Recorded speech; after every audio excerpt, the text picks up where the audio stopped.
Here is a shot glass, now take off your pants, or stand with us here by the coffee shop.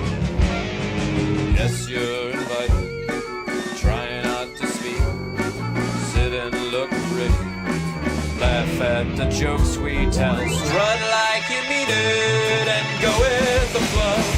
The world is a footnote to social grace. Sure, you're invited, try not to speak, sit and look pretty, laugh at the jokes that we tell.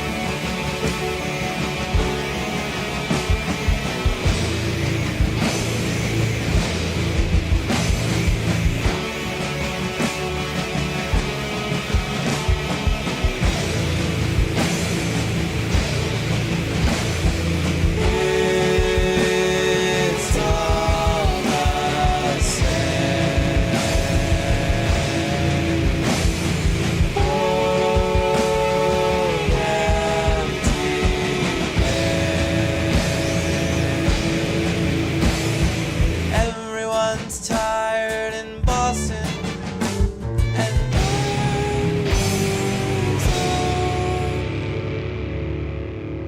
so I'll walk out in the sun through the streets, feeling its breath on my skin.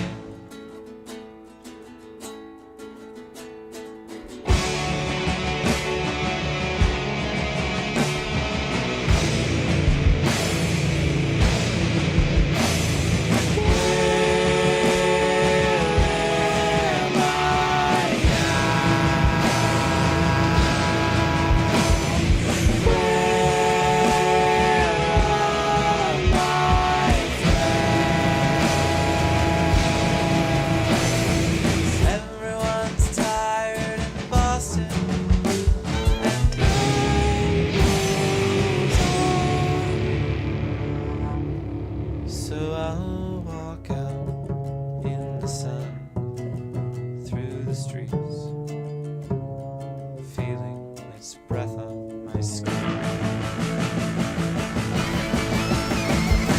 I'm gonna let myself live again. I'm gonna let my blood flow again. I'm gonna take in the world I've been hiding behind this bitter wall. Let go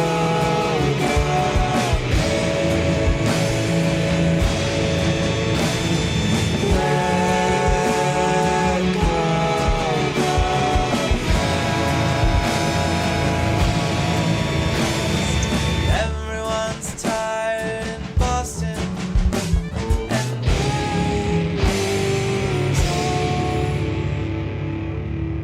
so I'll walk out in the sun through the streets, feeling its breath on my skin.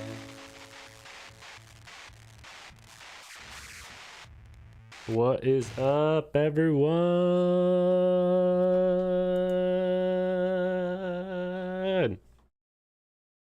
Getting hyped because we're about to watch some crazy debate bro shit. Okay.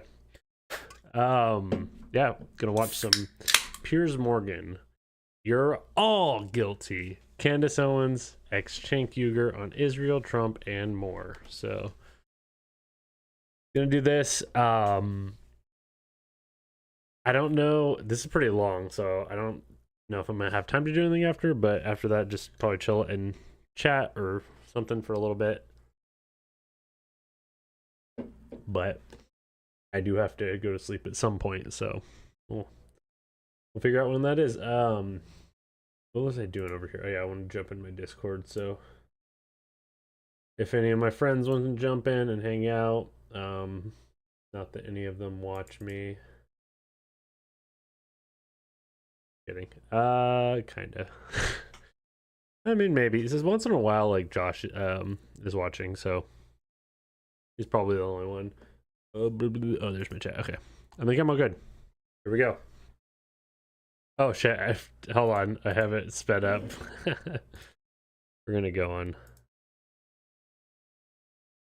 We're gonna go on normal. Maybe I should do it at 1.25. Let's find out.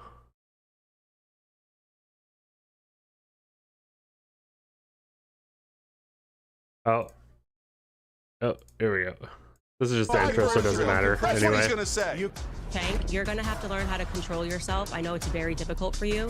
We just had a very long time to speak and we were quiet. I promise you can do that. As I was saying, the outcome of the US presidential election will have massive implications for America and for the world.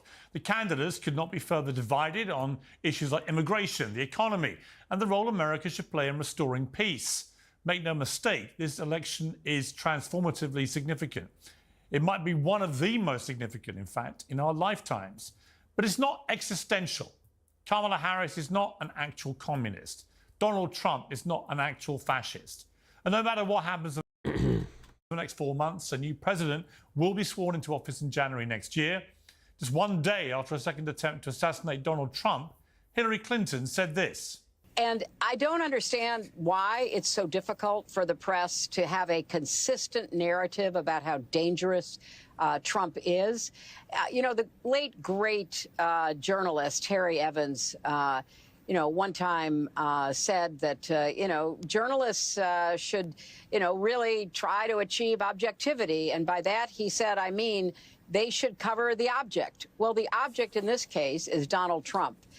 His demagoguery, his danger to our country and the world, and stick with it. Well, that narrative is dubious, and the timing was appalling. What? Hold on. That narrative is dubious? Like, what the fuck? Okay. Whatever narrative, like... Don't get me wrong, I wouldn't have dreamt of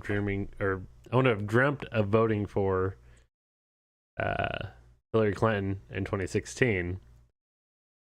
But nowadays, holy shit, like, if that was my option between her and Trump, holy shit, I wish I would have voted for her in 2016 at this point. But yeah, I'm sure Trump or Piers is about to spin this up as like that's violent rhetoric. That's been his narrative that he's been pushing. His narrative is calling for the press to be objective. Is that violent rhetoric? I mean, it's insane. Like, what is this? What fucking world? What timeline are we living in? Are we literally like? Everyone I consider sane, like, I don't want to like say left wingers just because, but I'm like at this point, like that's the group I'm fucking grouped with. Are us and then the other like right winger people? Are we literally living in two different timelines? Like we're seeing totally different stuff.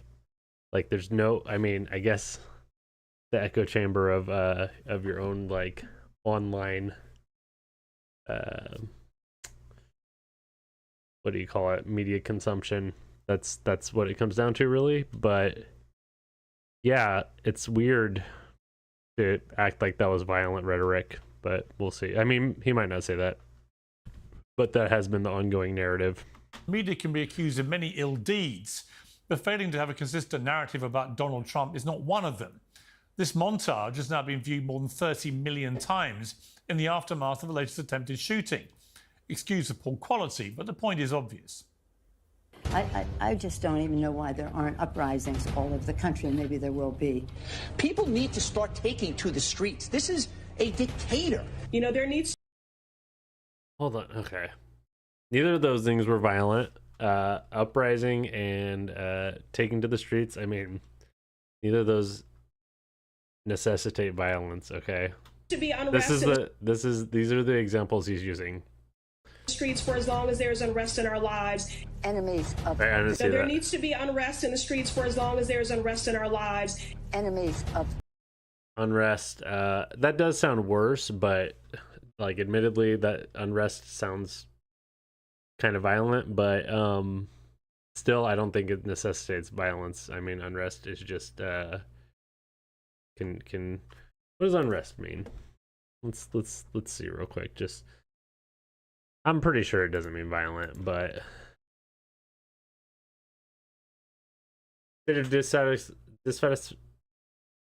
dissatisfaction, disturbance, and agitation in a group of people, typically involving public demonstrations or disorder. Yeah. Agitation, upset. Yeah. Tumult. Yeah, none of these. Only a disturbance, dissatisfaction in a person. So yeah, okay. I don't buy that still. The state. Show me where it says that protests are supposed to be. Wait, what did Nancy Pelosi just say? Enemies of the state. Show me where it says that protests. As long as there's unrest in our Wait, did he lives. just take? Enemies of the state. He just took like a half a second clip of her saying "enemies of the state" with no context whatsoever. Is that? Oh my god. Show me where it says that protests are supposed to be polite. See, that's bad. That's awful. NYC bracing for unrest after night of widespread looting. Curfew began at 8 p.m. Is this Black Lives Matter? What is this? NYC bracing for unrest. It can't be international. Oh, Atlanta. Oh, these are two different. This is Atlanta at 9 p.m. So this must have been Black Lives Matter. I don't know what. And peaceful. Yeah, so that's bad. About your dad's immigration practices. Who is that guy? Is that what's his name? I can't remember which one was the. I can't remember which one's Anthony and which one's. Was the other guy Eric Cuomo? Danny Cuomo? I don't remember which one's which. I think that's one of the Cuomo guys. Do something about your dad's immigration practices, you feckless. When they go low. Yeah, that's pretty bad. But who's this? They say TBS. I don't know who this lady even is. I don't watch TV, so I don't see any of this stuff. About your dad's immigration practices, you feckless. When they go low, we kick. How do you resist the temptation to run up and bring? What is this? There's absolutely no context. When they go low. What is this? When they go low, we kick them. I don't know who this guy is. I don't know what he's talking about. There's no context. How do you resist the temptation to run up and wring her neck? The biggest terror threat in this country is white men, most of them radicalized right up to the right. Yeah, that's pretty ridiculous to say, too. The biggest terrorist threat? Is that what he said, actually? Am I tripping? Resist the temptation to run up and wring her neck. The biggest terror threat in this country is white men, most of them radicalized right up to the right. That must have been after January 6th, but I mean, that is kind of crazy to say. Donald Trump saying outrageous things too. But there's no real value in me highlighting them because they play on the biggest TV news shows all day, every day. You will have already seen them. Everybody has. And right now, it's Democrats pushing the narrative that Trump and only Trump is to blame for the simmering and, in some cases, exploding tensions in American politics. Those tensions have almost got him killed. Not once, but twice in just 2 months. Hold on. I want to point out what he just said because I'm sure got him this killed. is going to come up Not later. Tensions in American politics. Those tensions have almost got him killed. Trump and only seen them. Everybody has. Everybody right has. now, it's Democrats pushing the narrative that Trump and only Trump is to blame for the simmering and, in some cases, exploding tensions in American politics. Those tensions have almost got him killed. Not once, but twice in just 2 months. I don't know why people keep saying he almost got killed. I mean, do we even know that the guy's intention was to kill him? Like, I haven't seen that yet. Like, as far as I know, nothing really has been released about that guy beyond, like, they caught him with the gun at the, and sure, that probably is what he was going to do. I'm not going to act like it's not, but they caught him so far, like, so far ahead of the time that Trump was going to be visible to him. Like, he was still like 2 holes behind. Like, I guess they were patrolling like two holes ahead to keep an eye on everything, and they took shots at him, missed. I think they fired like 4 shots and missed, which, everyone wants to be like, how did these secret security guys miss? I honestly, I don't think people realize. Well, I'm not going to assume though that this secret security aren't training all the time. I honestly don't think they're like training to shoot people all the time. I think they're probably more training on just how to keep like areas secure, and if something does go down, how to protect the president or whoever, you know, in this case an ex-president. I don't want to say the president, but I think normally when you say Secret Service, you kind of your brain goes towards the president. I feel like there's another point I wanted to hit on, but let's go ahead and move on. Surely enough is now enough. There are many unanswered questions about Donald Trump's security. There's a very live debate about who is to blame for this dangerously febrile atmosphere and what should be done about it. There What are did he questions just say? too about an all-out war in Sometimes the I Middle cannot East understand him. after Israel seemingly ignored the United States to launch an audacious attack on Hezbollah. 12 people are dead, including a child. Almost 3,000 were injured after pagers used by Hezbollah were remotely detonated inside Lebanon. Now even more blasts are hitting Beirut, with reports of an explosion at a funeral and hundreds injured by exploding walkie-talkies. We'll discuss it all with tonight's panel. I'm joined by the host of the Candace Owens Show on Spotify and Rumble, Candace Owens, the founder and CEO of the Young Turks, Cenk Uygur, and former Navy SEAL, author and founder of military contractor Blackwater, Eric Prince. Well, welcome to all of you. Cenk Uygur, there's a lot going on. I mean, the news cycle right now feels slightly insane. You know, you've got Donald Trump nearly assassinated again, twice in 2 months now. You've got apparently Israel launching this extraordinary attack across the whole of Lebanon on thousands of Hezbollah terrorists and, of course, wounding and potentially killing as well civilians in the process. So there's a lot to unpack here. What do you make of it? Okay, first of all, on Donald Trump, what do you want me to do? The guy did a coup attempt. He had fake electors, not even his own electors. You have your own slate of electors. He didn't use them because they said this is unconstitutional and illegal. You lost the election. And he said, all right, you can get in fake electors. Let's do a coup attempt here. Let's have them bum rush the Capitol. And then that'll create enough confusion that we can bring it back to the states and the Republicans will cheat for us.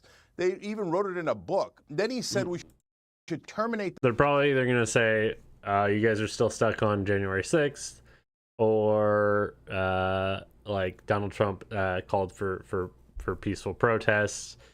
You know, kind of the classic talking points. Just to be clear, Donald Trump did not call for peaceful protests until 3 hours after the Capitol had been breached. So let's just be completely clear about that. So the Constitution because he lost the election. So what do you want me to do, Piers? The guy hates democracy. He's a dictator wannabe. So, okay, should you shoot at him? Of course not. So, and then another thing, just to be clear, I watched like quite a bit of Piers Morgan, so I've seen all these people before. Candace Owens, I'm quite familiar with. I do not like her.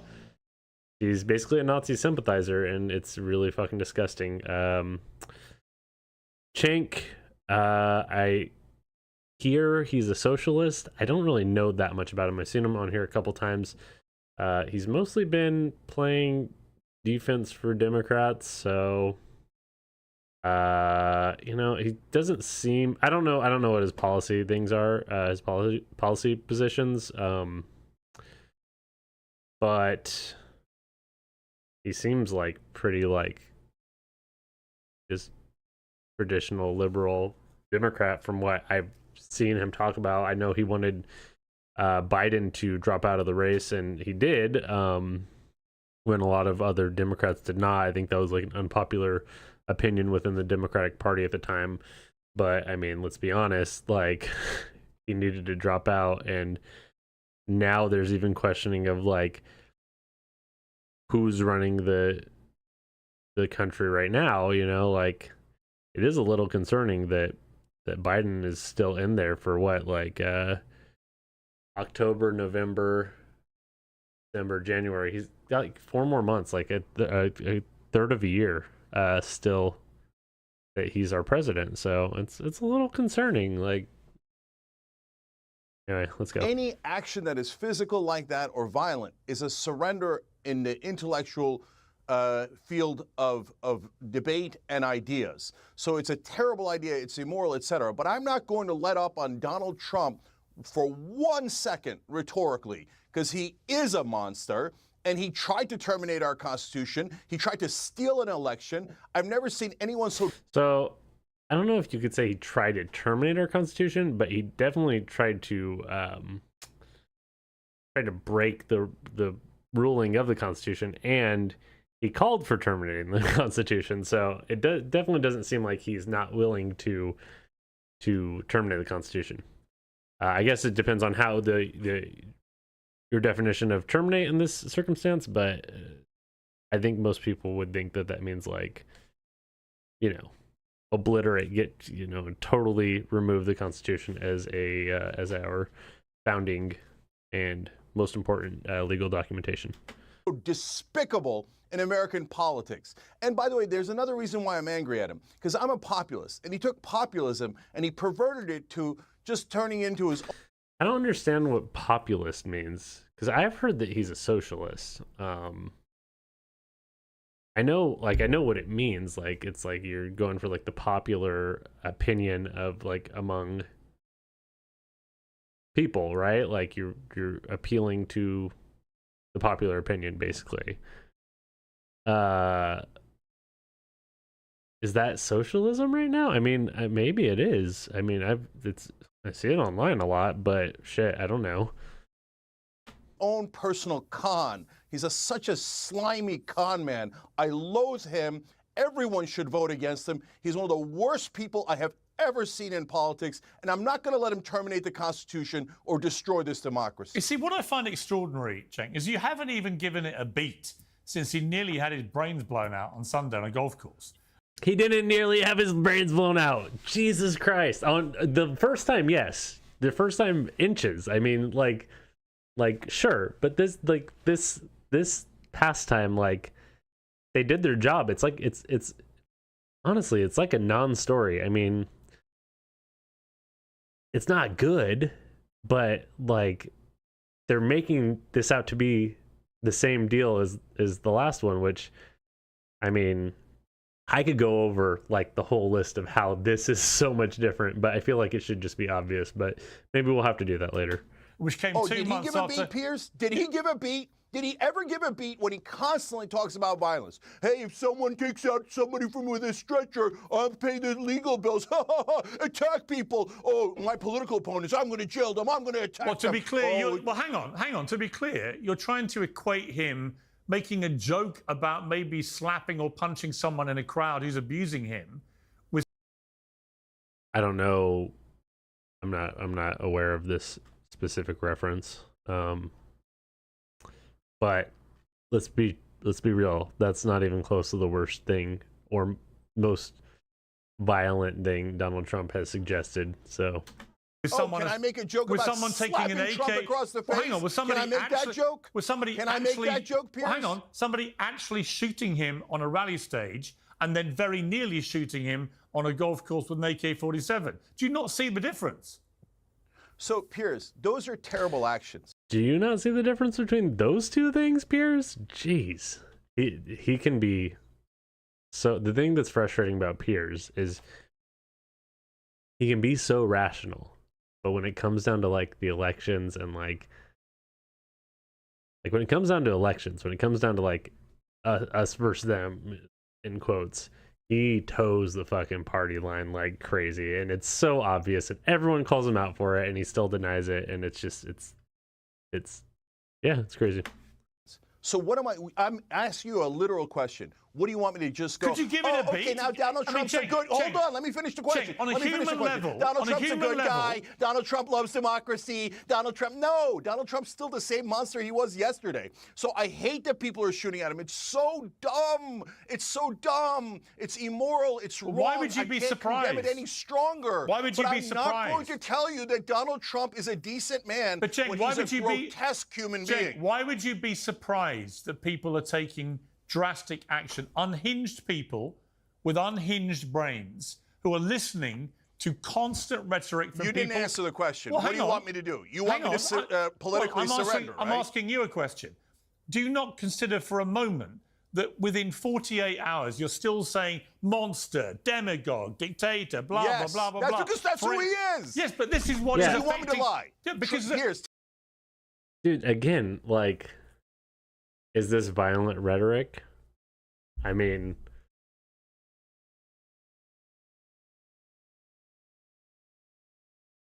I don't know.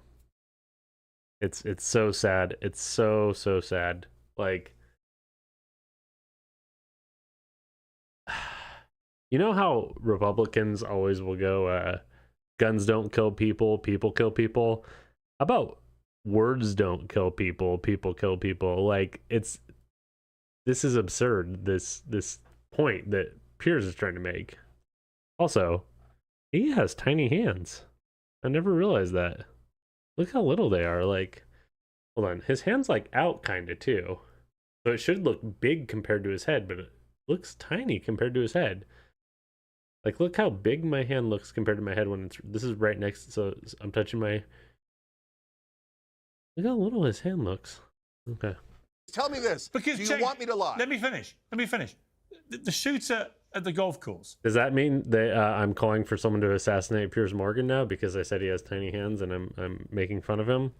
Specifically in his recent social media posts, parroted Kamala Harris, saying that he was effectively an existential threat to democracy in America. You're doing the same. Does nothing make you pause? You're insane. Hillary Clinton's doing the same. Trump does it 2,000 times worse. Piers, because you think he does it, your great idea is Democrats shouldn't. Your great idea is Democrats shouldn't campaign against your beloved Donald Trump because some moron, mentally unstable guy took a shot at him. Okay, or two of them did. You know what? I can protect Donald Trump. Ban assault weapons. That'll protect Donald Trump way more than. This is basically what he's asking. What Piers is asking is for everybody stop talking shit about Donald Trump. Stop saying mean things about, like, that's part of the game, baby. Like, that's, what do you mean? I mean, more importantly, obviously, I think anyone could agree on this, is the argument between the policies. But it's always been part of the game that they talk bad about each other. I mean, like, they want to raise themselves up and bring the other person down, and like obviously, you know, like, divisive rhetoric isn't necessarily good, but it's only benefited Republicans, and it's only hurt, like, not using divisive rhetoric, it's only hurt Democrats, like, or whatever, the two different sides. So if Democrats want to use divisive rhetoric, I mean, I don't think that means that people should kill people. Like, it's kind of an insane assertion that you're blaming the act of these lunatics on things people are saying. Well, Donald Trump is saying all kinds of crazy shit too. Does Piers Morgan, does he think that because Donald Trump has said all this crazy violent shit about his political opponents, he's over and over, you know what he says over and over is that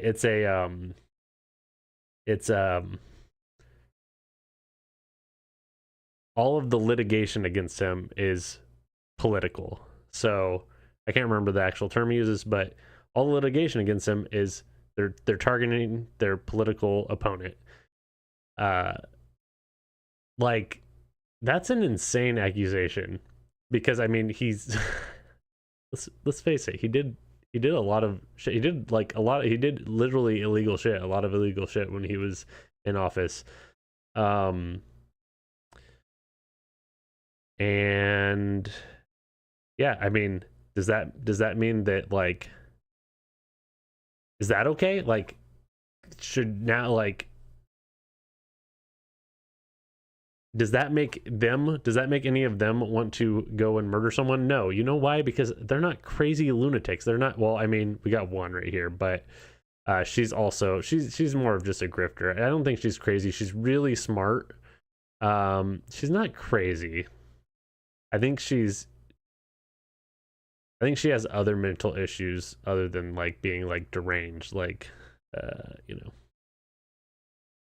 And any of say nice things about him. Now that some lunatic took some shots at him. Here, let me be super clear. If you're on the left, I know the right-wingers love their guns and Second Amendment remedy, and they've been riled up to do violence nonstop. But if you're on the left and you do any violence, you are not one of us. You're a stupid person who does nothing but make a worthy cause look immoral with your insanity. Never do violence. Is that clear enough?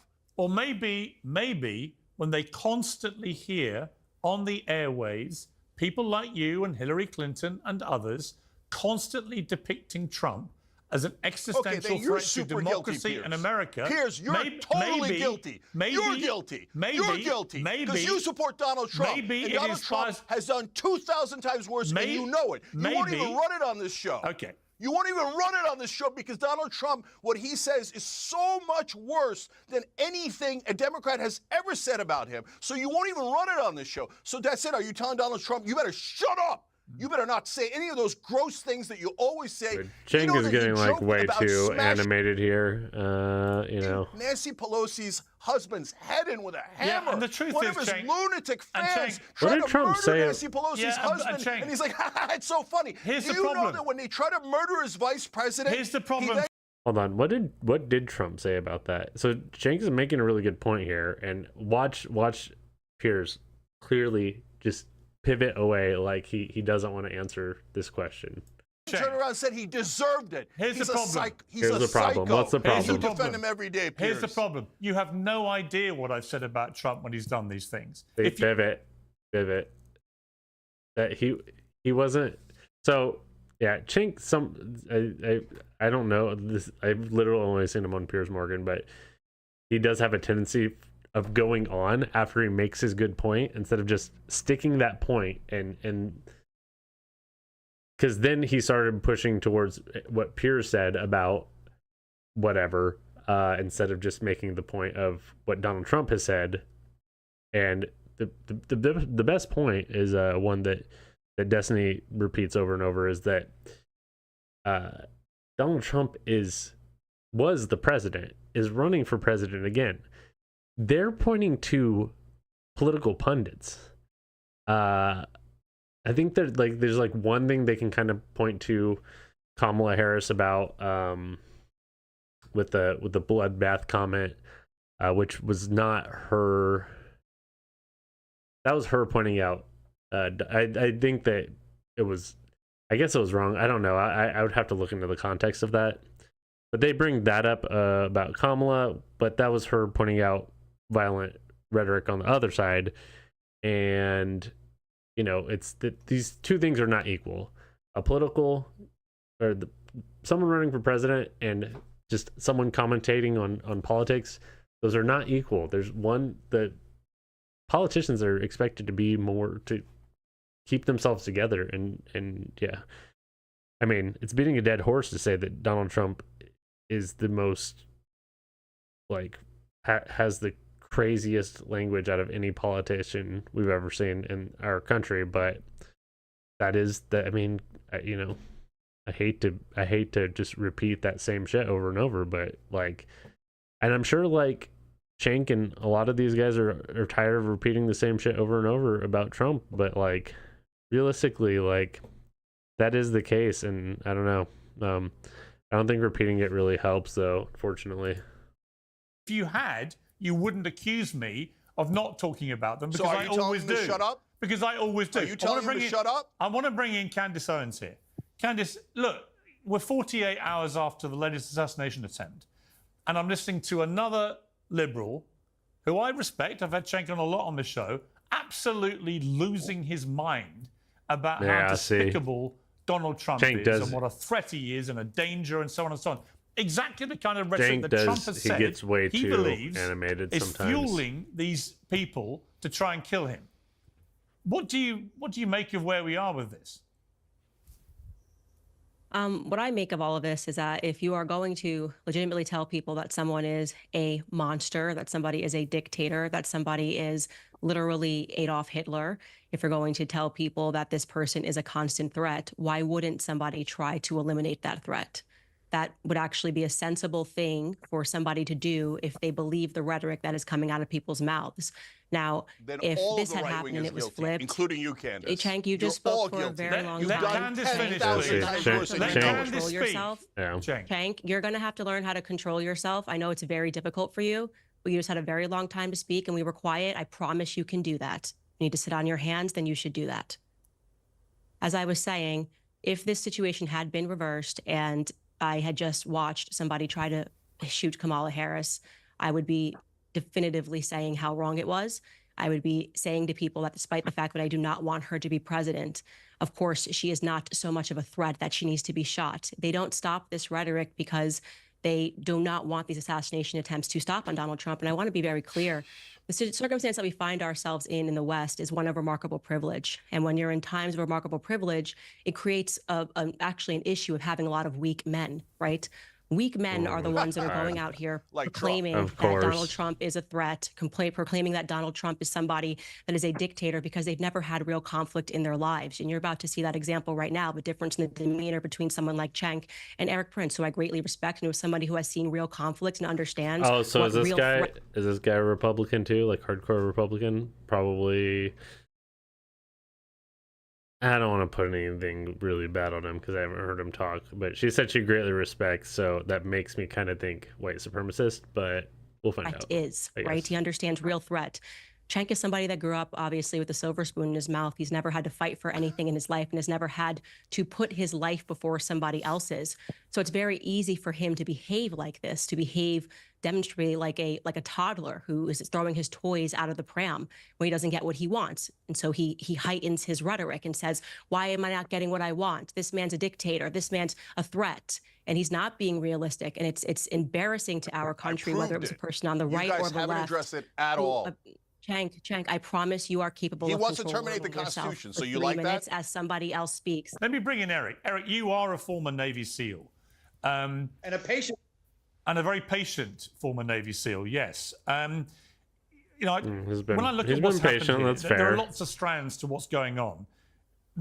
And we'll come to the security aspect around Trump, which I find pretty scary, actually, that twice people have, with extraordinary ease, got into positions to assassinate him in the space of 8 weeks, which I just find quite remarkable and shocking and shameful, and a disgrace that the Secret Service has allowed that to happen. But before we get to that, this whole... They saved his life. Well, they didn't save his life. They put him in a position where his life nearly got taken. That's the truth. Wait, what? They put him in a position where his life nearly got taken? What the fuck? What are we talking about? Are we talking about the same thing here? Are we talking about August? Are we talking about the first attempt? Or are we talking about this, what happened on Sunday? Did I miss? Maybe they are talking about the first attempt. Because they didn't even check guy the didn't perimeter. even get off a shot. They didn't and you're even still check. spreading They conspiracy didn't theories. even check the perimeter of the golf course. Wait, hold on. Wait, what? It is the golf course. They didn't check the perimeter of the golf course? How did they find him? How did they find him, Piers? He was on the perimeter of the golf course. It's wild. Like, what is he talking about? I listened to his video the other day, where he was saying all this kind of stuff. I don't want to rehash all that because that's not what we're talking about right now. But before he was exposed for 4 hours on that course, 8 weeks after he was shot. It is unbelievable. I'm sorry. What? He was exposed for 4 hours? What are you talking about? The Secret Service caught the guy. Also, how many, like, do you know how big this golf course is? I mean, I don't know how big it is, but I know how big golf courses tend to be. How many people do you expect to be? Do you expect there to be like a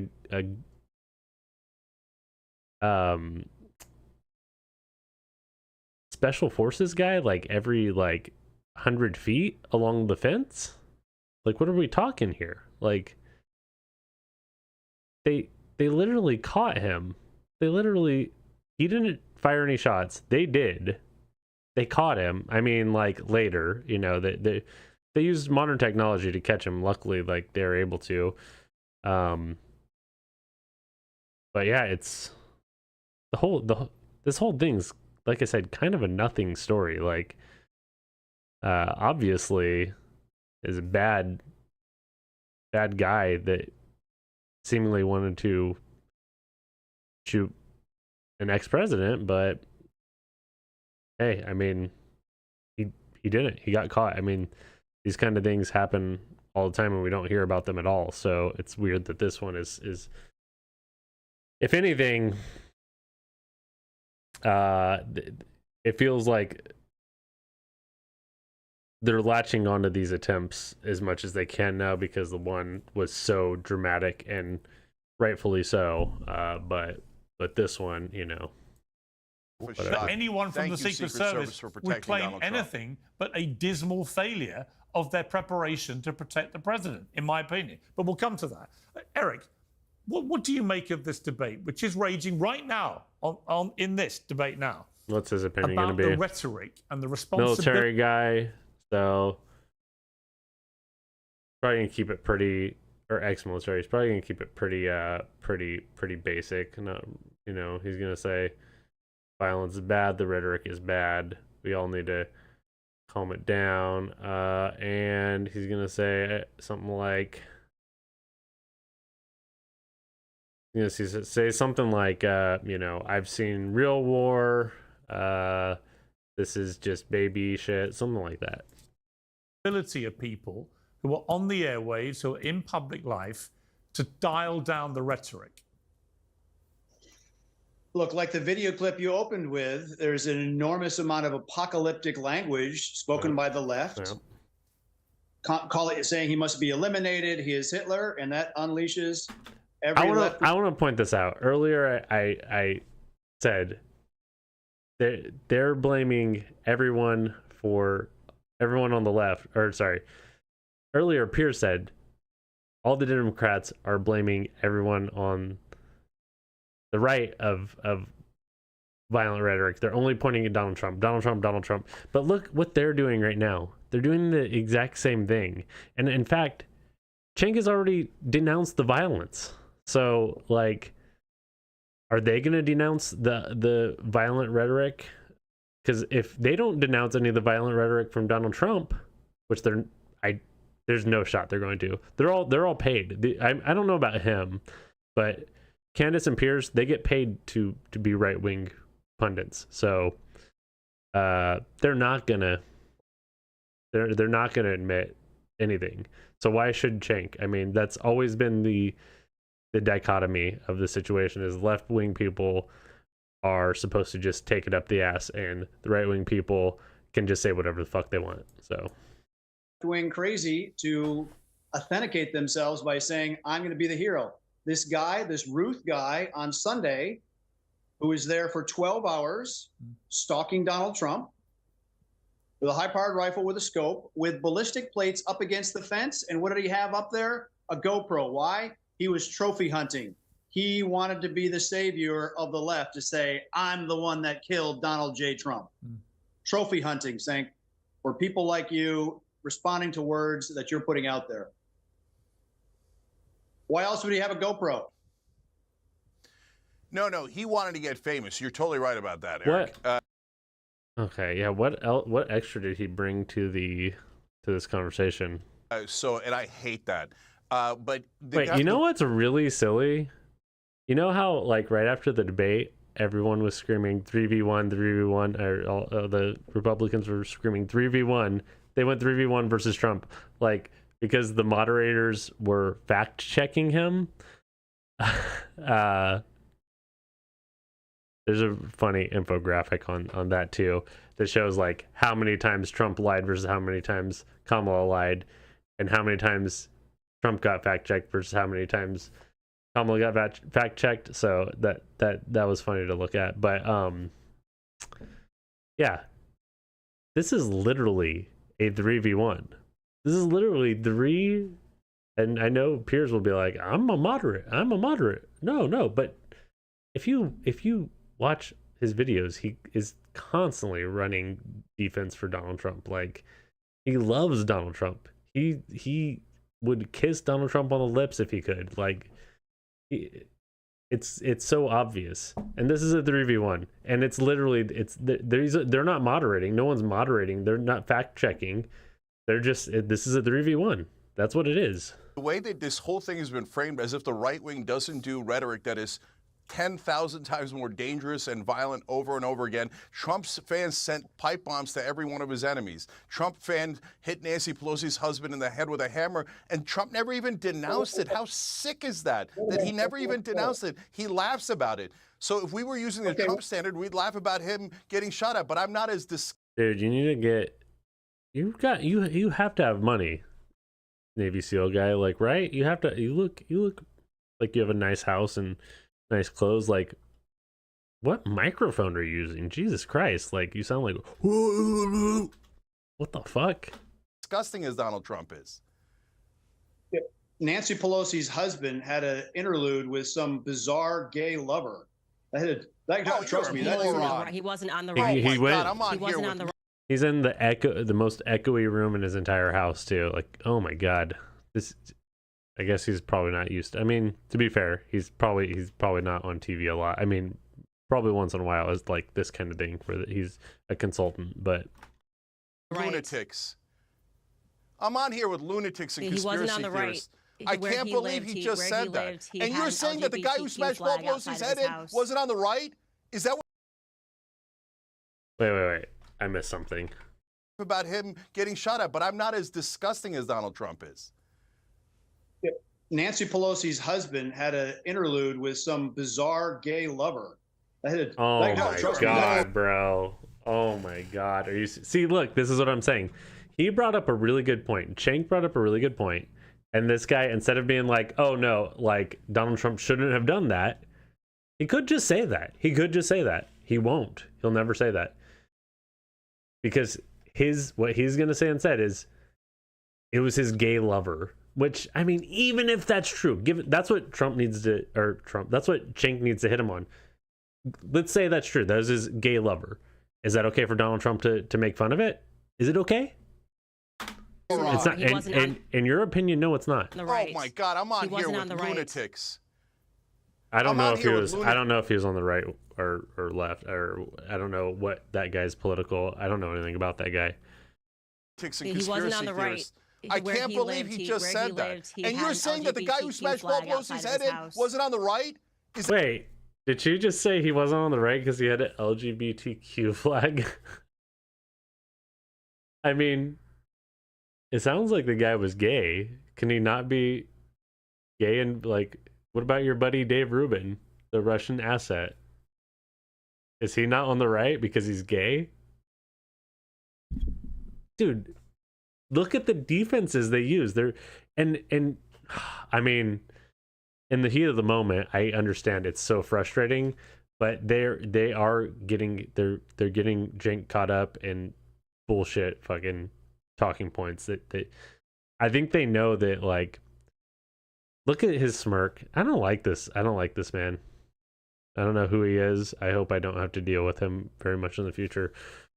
But they say these smarmy little comments and then get Cenk riled up. This is why Piers likes having Cenk on, though, because he knows that he'll get riled up. And when it's a 3v1 like this, I mean, like, watch. I bet the next one. So he said his thing. Cenk tried to respond. She said her thing. Cenk is trying to respond now. I bet Piers is the next one to jump in.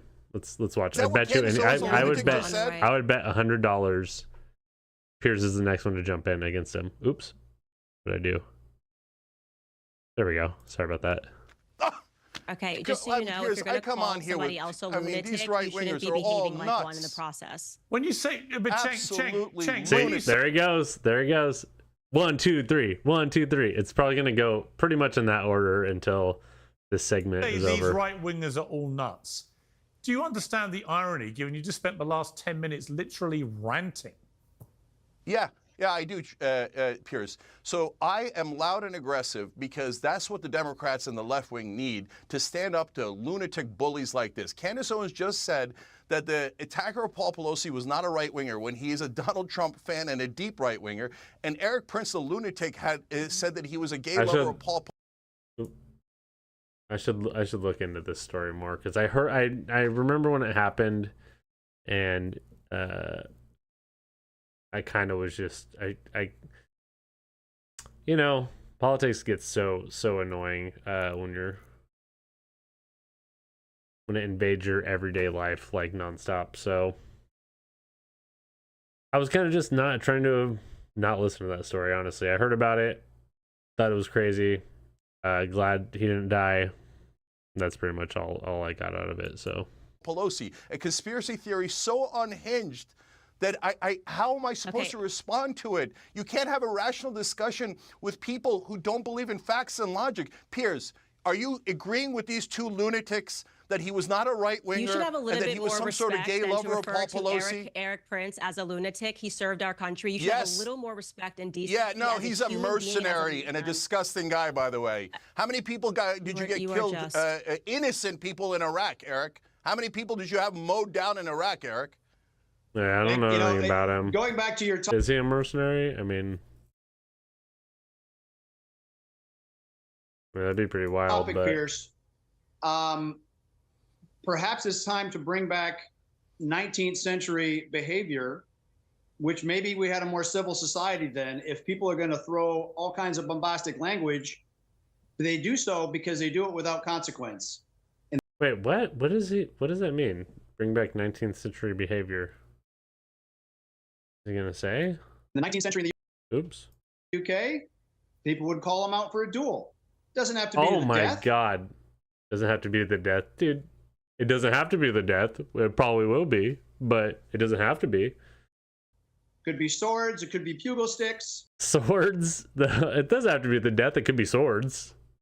The fuck? What are you talking about, dude? A sword has never killed anyone? I mean, if anything, that's going to just be a more painful, long, agonizing death than getting shot. What the fuck are you talking about? You sound crazy as fuck right now. This guy is crazy. I don't like him. What's his name? Eric what? It doesn't say his name right here. Maybe that would make for a more polite society. I don't know. I'm ready to go there. You see that? Piers, you see that? Who's... Yeah, look. Good point. Good point. He's like, if they want to keep talking shit, we should just fight each other. Let's say he said something about using sticks or something, whatever. He said swords first, so let's be real. But he's like, let's kill each other. Let's fight. Like, what?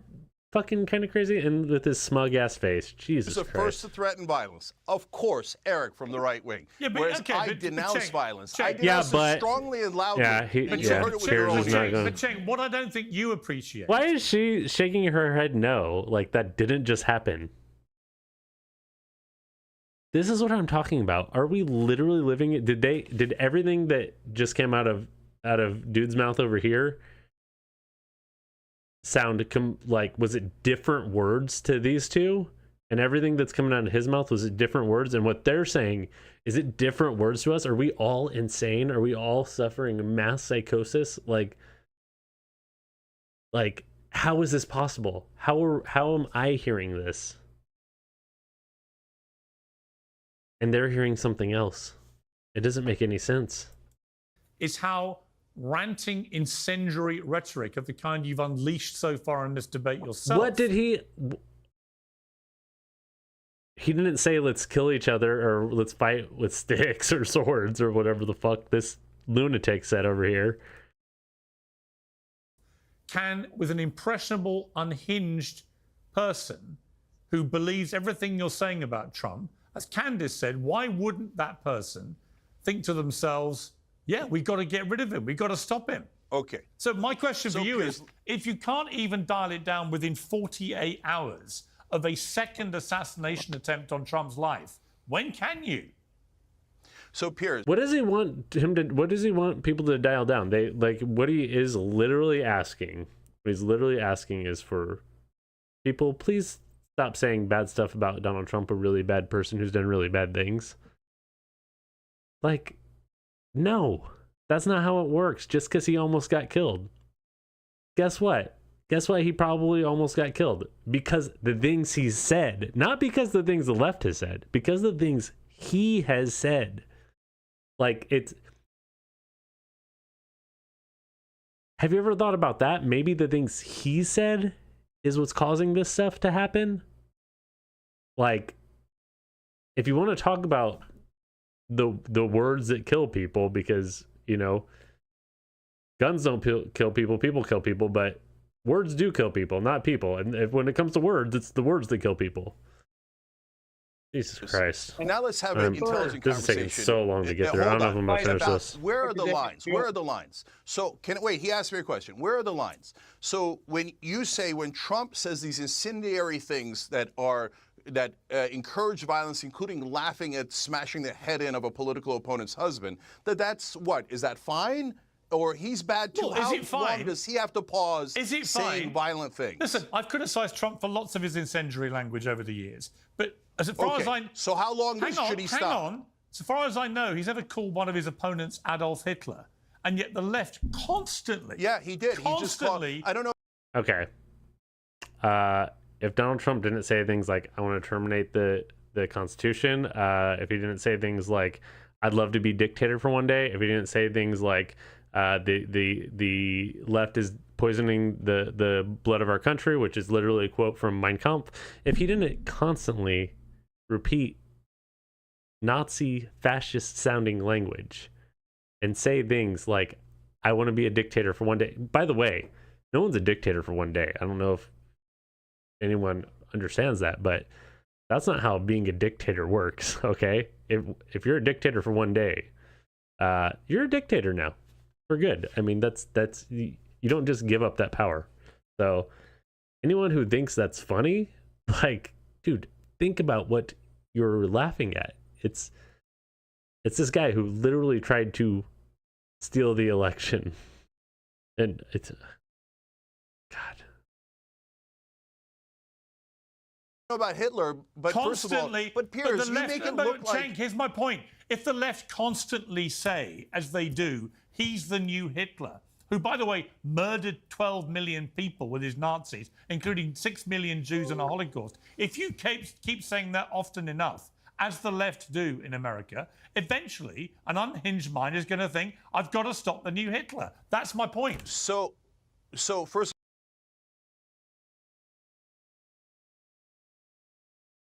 You know, I can't. I need to get through this. I've never called him Hitler, but I love Sandra Day O'Connor's quote about it was about Bush and Cheney at the time about fascism. She said, "We've got to be careful of these beginnings so that we don't get those endings." So what I'm worried about is a guy who says that he loves dictators and writes love letters to them, and that he loves it when everybody has to stand up and applaud and no one can disagree with the leader of the country. He loves it. He thought we should terminate the Constitution. When they said to him, "Hey, they're trying to murder your fans are trying to murder your own vice president," he told Mark Meadows, his chief of staff, he deserves it. I have to tell people the reality about Donald Trump. So, Piers, what do you want me to do? Take a 48-hour break, a 72-hour break, or maybe do you want me to take a month and a half of a break of criticizing Donald Trump so he can win the election? It was interesting watching CNN yesterday, my old network, for example, where CNN finally conceded on air that actually when Kamala Harris repeated this trope about Trump, that he called for they said there would be a bloodbath if he lost the election. Everyone knows that's untrue. That's not what he said. He talked about a bloodbath in the automobile industry. CNN finally admitted that on air, but Kamala Harris repeated that in a way that implied he said there would be a literal bloodbath. So when it comes to rhetoric, Donald Trump. I don't know the exact reference to that. I don't know what Trump said exactly, but apparently it was not meant as violence. And yeah, I mean, that was probably bad move on Kamala's part. But to be fair, I mean, if we're talking about the same thing that we've been talking about this whole time, that is not Kamala using violent rhetoric. That's her calling out unfactually and inaccurately calling out violent rhetoric from Donald Trump, which, God, she could. I mean, I guess she had so many other things that she could have used. I guess maybe this is a newer reference that is more up to date, so she went for that. But from my understanding, that was a bad quote. So has a lot of incendiary things that come out of his mouth. Ineffective quote. But so does the left, Cenk. And your utter refusal to accept that anyone on the left can be even remotely responsible for creating an atmosphere where two people now tried to kill Trump, I think is very disingenuous. No, Piers, let me be clear. So number one, on the bloodbath comment, on the day of and ever since, we played the whole clip on the Young Turks and told everybody he did not mean violence. He talked about an economic bloodbath. So why did Kamala Harris pretend honest that he about did? it? We've never called him Hitler. And so, but Piers, I can't sit here and not tell you that he didn't try to end our democracy, because he did. So I'm asking you now for like the fourth time. I'm going to get the other two to respond to this, but just want to bring in just very quickly the Republican Congressman Corey Mills. Corey Mills, thank you very much indeed for joining me. We're having a very Oh, so it's 4v1. Of course, this is like the side interview thing that he likes to do. So no one's going to get to respond to this guy. See? So much for on a green screen with... That is a weird green screen to have in the back. It can't be... He's not actually at the Capitol, right? We're having a very heated debate, ironically, about the heated debate raging around America, which may or may not have played a part in these two assassination attempts. Why is it like that angle? And that's a weird... Well, there's not an irony. I've been listening to the complete instability, and I'll remind Cenk and others that we should go back to Henry II, who actually sat with his knights and said, "Is there no one who can rid me of this meddlesome priest?" His knights took that rhetoric to mean that they should go and murder the Archbishop of Canterbury. I mean, that is what that means. Like, that's... There's no... Wait, what? What is this comparison? There's no other way to take that. He said, "Can nobody rid me of this vile priest," or whatever. What did he say? He sat with his knights and said, "Is there no one who can rid me of this meddlesome priest?" This meddlesome priest. Is there no one who can rid me of this? That, I mean, if you know how old English people talked back in that day, that basically means, hey, you're all my knights, like, go get rid of this guy. I guess not necessarily kill him, but, you know, they're knights, so that's kind of what they do. His knights took that rhetoric to mean that they should go and murder the Archbishop of Canterbury. That's basically what that meant. Actually resulting in an assassination of an individual. So I think that Eric is correct and Candace is correct that Cenk should just probably sit on his hands for a moment and just listen to what that was a horrible comparison he is spewing and why things have continued to ratchet up. I think that we all need to look at political violence and a condemnation and also take a response to say... They'll always say we all need to do this or that. But then look at what that guy, the Navy SEAL dude, said earlier, is like, maybe we should just start having duels again. They don't have to be violent. They should be. That's the underlying implication there. They don't have to be violent. Or, sorry, they don't have to be deadly, I think is what he said. Why don't we just do rock, paper, scissors, dude? Like, why don't we just do a thumb war? Like, why don't we just, you know what I mean? Like, what are you even talking about here? You're calling for a duel. Like, and then this guy here is saying, we all need to do this. We all need to do this. But he's not going to. I don't know who this guy is either, really. Corey something. This isn't something that we want to continue by taking down the pressure and the heat which is boiling within America and start looking at things with understanding that civil discourse is acceptable, that political discourse is acceptable, but ratcheting up to violence and this type of rhetorical, type of threats is just not to be accepted here. What threats? Who made the threats? The only one who it seemed to make any threats on this panel so far was the Navy SEAL dude. Okay? Let's be real. Chink didn't make any threats. Calling Donald Trump Hitler is not a threat, okay? I get the point they're trying to make, but stopping the rhetoric, stopping the raising the temperature starts with Donald Trump. He needs to stop saying crazy ass shit, okay? Like, that's if I mean, he's already said so. It's kind of like too far gone, right? Like, he's already said so much. Like, people are gonna keep bringing up stuff from like far in the past. But yeah, I don't even think saying like the words are the reason that people are trying to kill him is. I mean, these are literally crazy people, and they're trying to act like it has to do with what their agenda is to get as many left-wing people to stop saying bad things about Trump. That is the agenda, and they're trying to embarrass, like, right now, the whole point of this whole show with Piers and Candace and the Navy SEAL dude and this dude all against Cenk is to make him look bad. That's why it's a 4v1, is to make him. They all are ganging up on him. Hopefully, all four of them have something to hit back against, because they know that they're wrong. They know they're wrong, and they know they get paid to be a right-wing shill, basically. So they need four of them against Cenk, and this guy Cenk isn't even get to say anything against this guy, so he's about to just dip in America.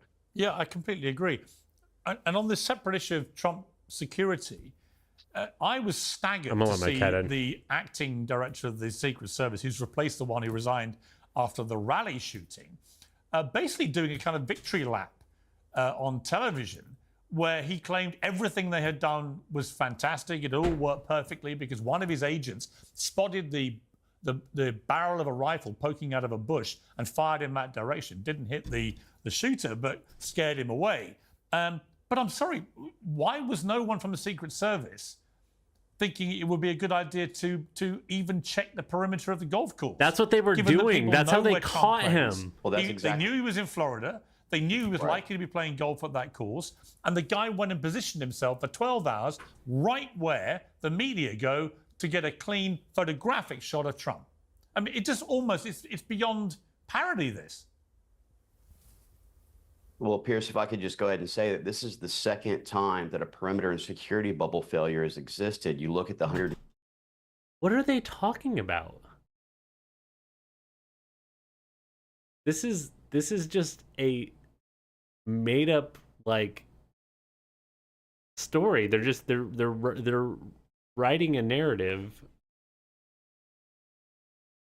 of what happened. They caught him. They were doing a perimeter check and they caught him. That's what happened. What is he going on about? Like, what the fuck? What are we talking about here? What are you trying to do? Like, what is the point of this with God, it's fucking, I mean, I highly doubt it, but could it be possible that Piers Morgan is paid by Russia?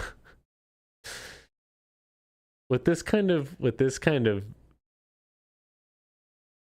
rewriting of history, that they didn't do a perimeter check, that the Secret Service is not doing their job, which in the first one, I think there's an argument to be made there the first time with Thomas Crooks. But with this dude, I don't remember his name, it's something Ruth. I feel like this story is dying so fast. Like, Piers is trying to hit on it while the nail's hot, or while the metal's hot, or whatever they say. But yeah, this story is going to be out of the news cycle in like 2 more days. That's why I'm doing a stream of it right now. To be quite frank. But they caught him because they were doing their job. Like, what? I don't understand. What are we talking about here? 50-yard shot by Thomas Crooks. You now look at this attempted plot to assassinate the president within 500 yards. This is why I've argued for a long time that there's 3 critical failures within the U.S. Secret Why do they? What's the point of this narrative? What's their end goal here with saying the Secret Service is horrible? Like, is there some kind of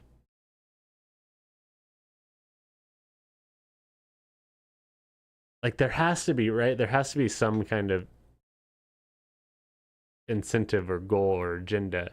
I mean, I guess not necessarily. There doesn't have to be. But in this instance, why would they be saying this? It seems very suspect to me. Service and has nothing to do with funding.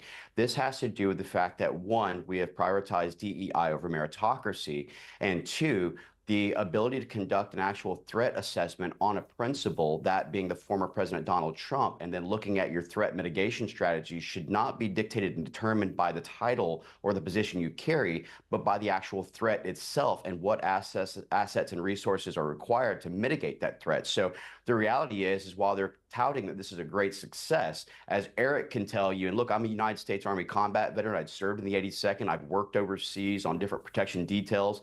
I can tell you that the best way to mitigate a threat is to forecast it to prevent it from occurring in the first place, not to play reactionary. And so extending out a perimeter bubble, guaranteeing the threat assessment and the matrix of how is this reactionary? Do they think, are they like assuming, so apparently Trump was at the golf course for 4 hours. So did they think this guy was hiding there for 4 hours or longer? Like, you know, do they think they didn't do a perimeter check before they absolutely did. This guy walked up, you could just walk up to the fence. I mean, like, as far as I understand, what is it's called Trump International, and it's in Florida, which is fucking hilarious. Trump International. Am I gonna get put on a list for looking this up, the map of this? Everyone has to be right now, right? Trump International Golf Club. International in, oh, it's in Los Angeles. This was in Florida. Are they all in the, oh no, there's ones in other countries. It's just funny that they're still called Jupiter, Florida. Is that it? All right, let's check this out. So here it is, right? There's a freeway right here. I don't know where the actual, wait, is that Trump? That little guy right there? Is that Trump? No, I need to put on, I'm so used to doing this on my phone. I don't know how to do it on here, layers. Boom. Okay. Street right here. There's a river right here, a creek. Although it looks like there's houses all along that. So yeah, he would have had to go along one of these. Donald Ross, this freeway here, or Compass Shelf Storage. Yeah, I mean, look how unbelievably big this golf course is. So by the way, these houses in here, these are like mega mansions. These aren't little houses. These are, look at this. Look at this sprawling mansion. Think about the scale of this. Think about the scale of this place here. How many Secret Service guys do you want? They're acting like they want someone stationed every 100 feet on a grid, like across all of this. That'd be thousands of Secret Service guys. I mean, or I shouldn't say guys, but agents. You know, like, what are we talking about here? I guess security mitigation and guaranteeing asset resources should be the first priority. But we have poor leadership in the Secret Service. We have DEI reprioritization, and we have a failed strategy on how we actually allocate assets. I mean, I've known Trump nearly 20 years as a friend. We know. He's your friend. I'm genuinely concerned about his safety. I genuinely fear that between now and the election, he could actually, someone could get successful. That these assassination attempts are coming, you know, with... That is fair. Everyone should be concerned about that. Like, that it's fair. Okay. However, like, at this point, is everyone, all the left-wing people, just stopping saying anything bad about Trump? Is it gonna stop that? It's not. Like, Trump has already done so much damage to his own reputation. He's already said so many horrific, crazy, violent things. Like, us just not talking about it is not gonna... It's not gonna change anything. Let's be real. Do you think this Ruth, what was his name? It's like not Walter, whatever. This newest guy, do you think he was like watching the news every day? It didn't really seem like it. It seemed like he was like very involved in, like, I mean, he probably is watching the news, at least about Ukrainian stuff, because that's what it seemed like he cared the most about. But do you think he's like watching left-wing people and getting riled up about Donald Trump? I don't think so. I think that he probably saw Donald Trump saying how he would end the war in Ukraine in one day. He would, which, you know, to me and like-minded people, sounds like he would basically be like, buddy up with Putin, and there's no negotiating. Trump doesn't negotiate. I don't know if you guys know that. That's like, he's infamous for not negotiating. So there will be no negotiation. So it's either we're going to war with Russia, which is not happening. Just so you know, we're not going to, no matter who's in office, no matter who's president, we're not going to war with Russia. That's like, that is the last thing. I mean, besides China, that's the last thing that any U.S. politician wants to do. Trump might be crazy enough to, but I doubt it. I think he would probably just cut off all resources that we're currently supplying to Ukraine and pretty much fuck them over and let their democracy just crumble. So,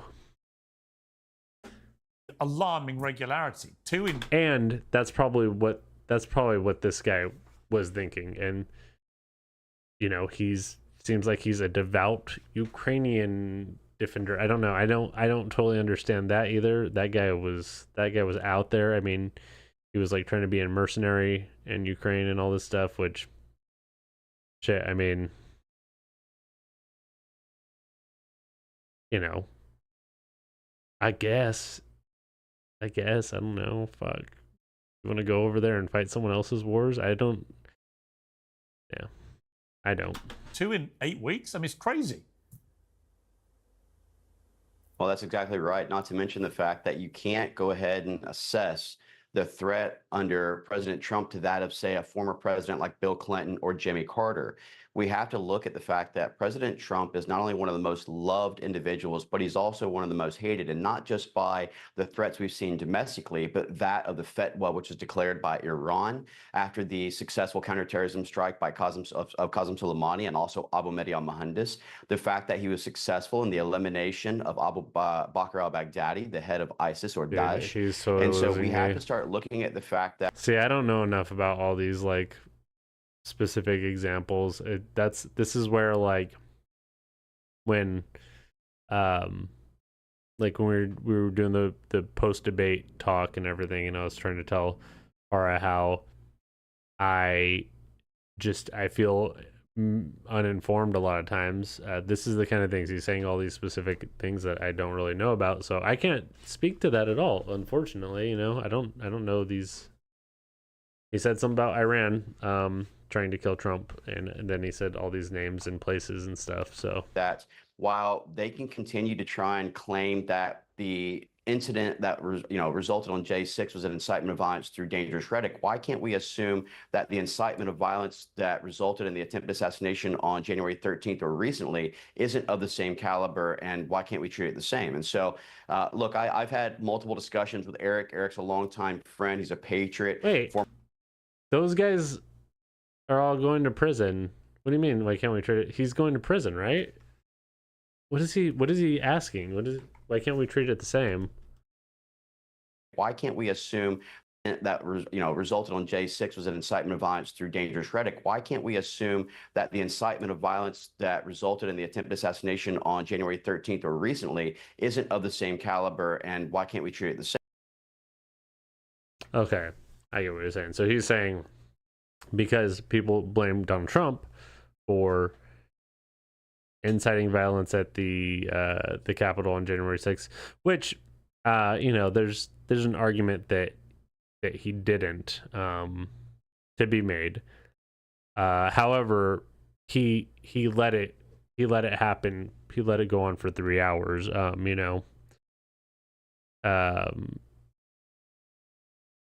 It's a bad comparison, because if we just let people take shots at Donald Trump for 3 hours, eventually someone's going to hit him,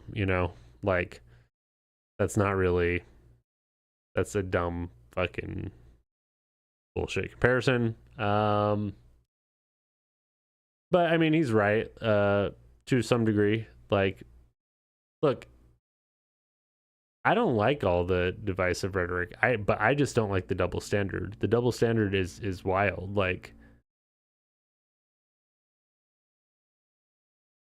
It causes this chain reaction. And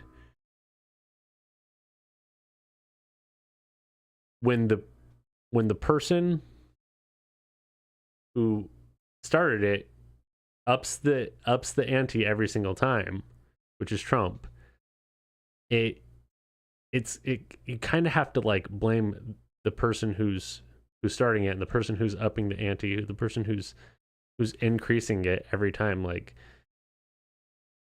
mean, whatever. I mean,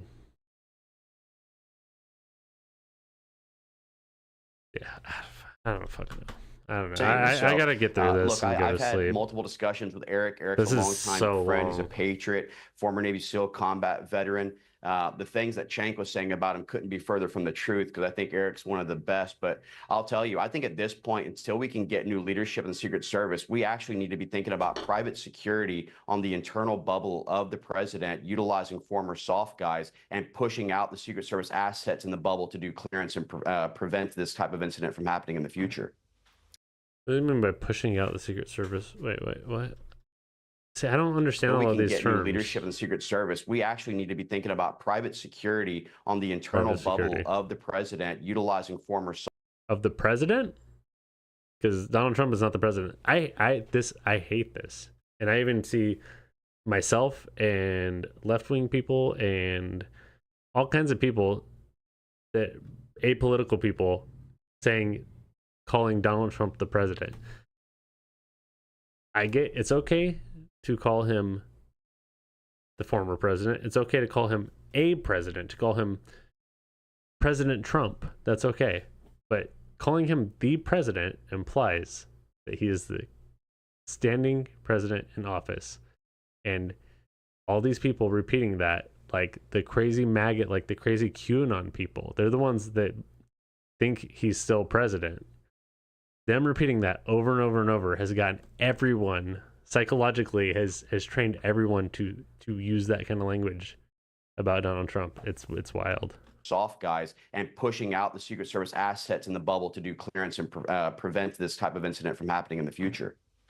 Yeah, I mean, something's got to happen. Congressman, thank you very much indeed for joining me. I appreciate it. Which congressman is he? Let me bring back the panel. Candice. Corey Mills. Yeah, I do genuinely feel very apprehensive about what is happening and what may happen. And I dread to think what would happen in America if somebody did actually assassinate Donald Trump, as they are repeatedly trying to do. Florida. Yes, I mean, Of I was course. completely underwhelmed by the immediate reactions, even from Kamala Harris, just that simple tweet, and violence has no place, which felt like it was copy and pasted from a PR firm. There was no shock. There was no, this is absolutely wrong. There was no expressment of true frustration and disappointment, or even the recognition that that could be her, right? Like if you're trying to be a person that wants to be the president of the United States, this could potentially be you one day. So you should be outraged. I didn't sense that outrage from her. And rather, what you have correctly attest to is they just kept going on with the rhetoric the very next day, which to me is signaling. Who did?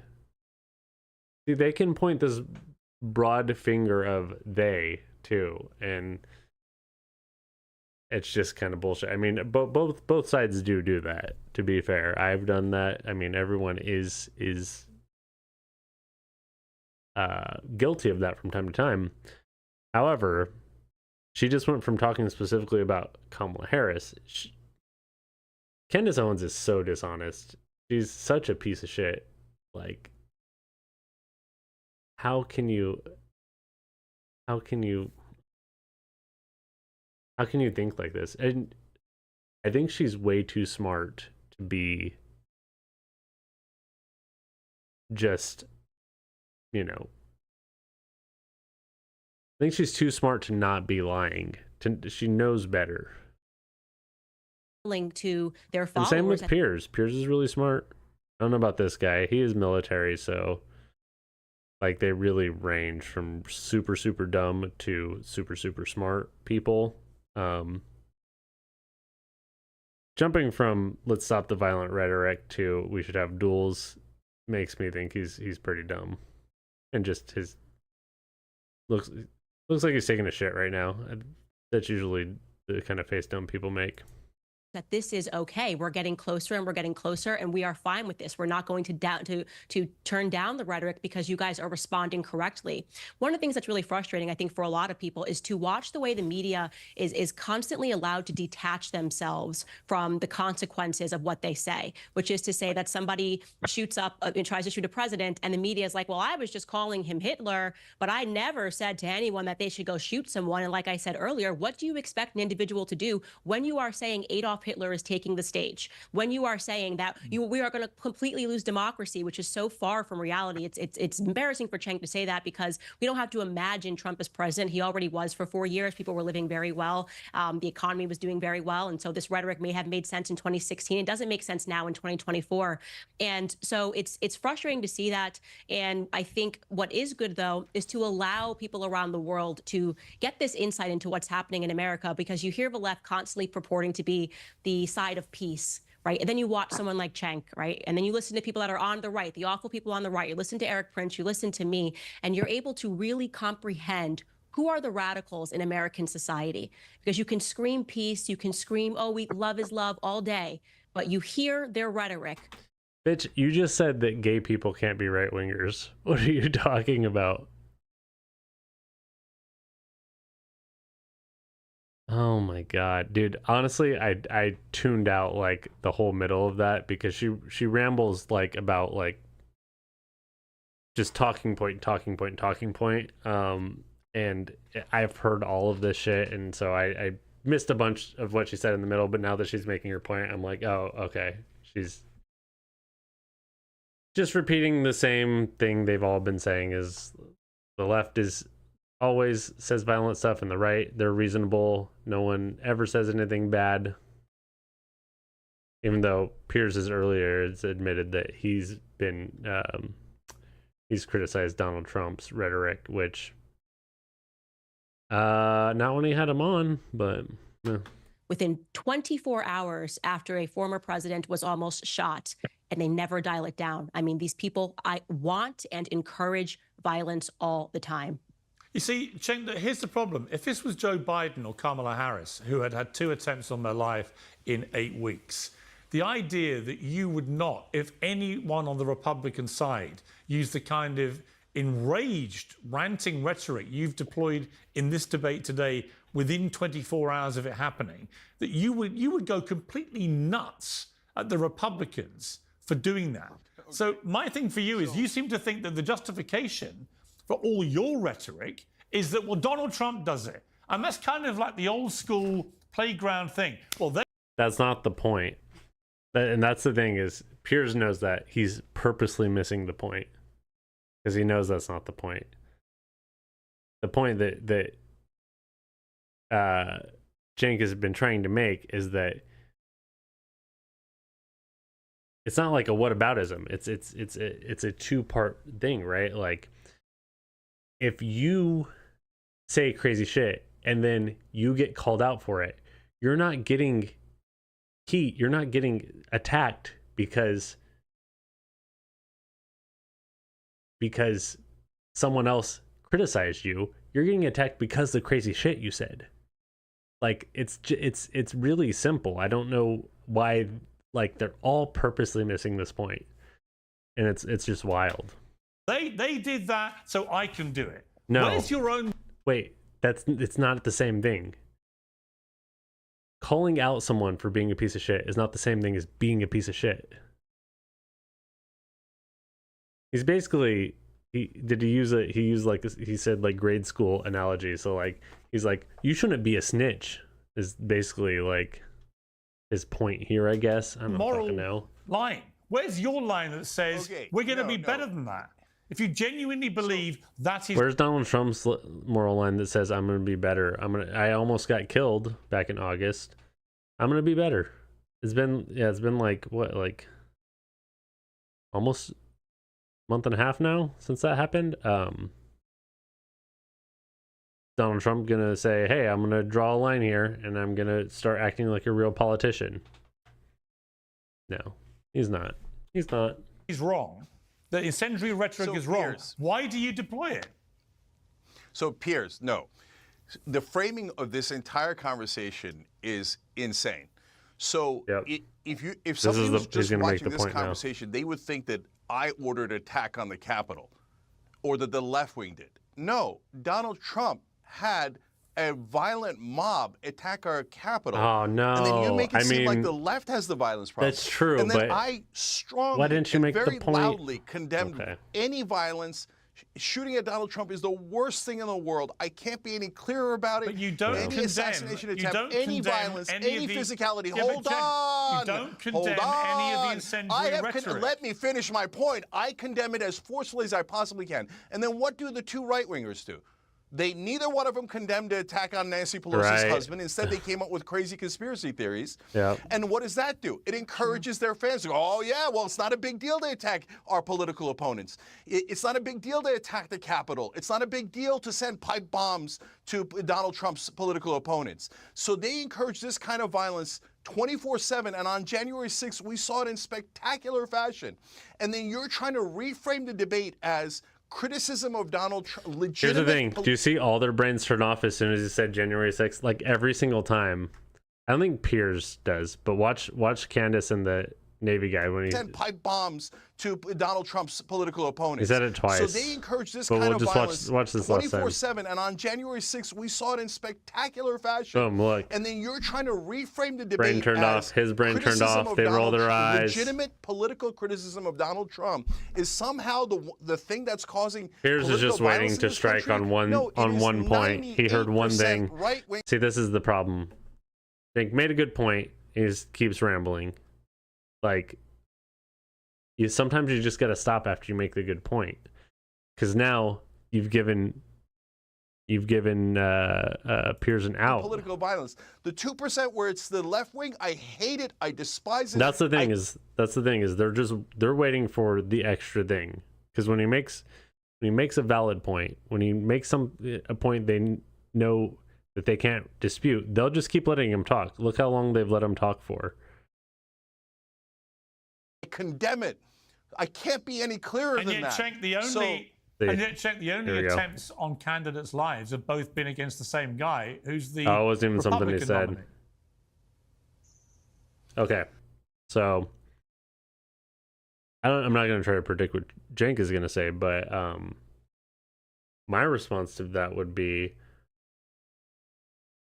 that I think I'm betting Cenk is going to say both of those guys were Republican, because he kind of mentioned that earlier.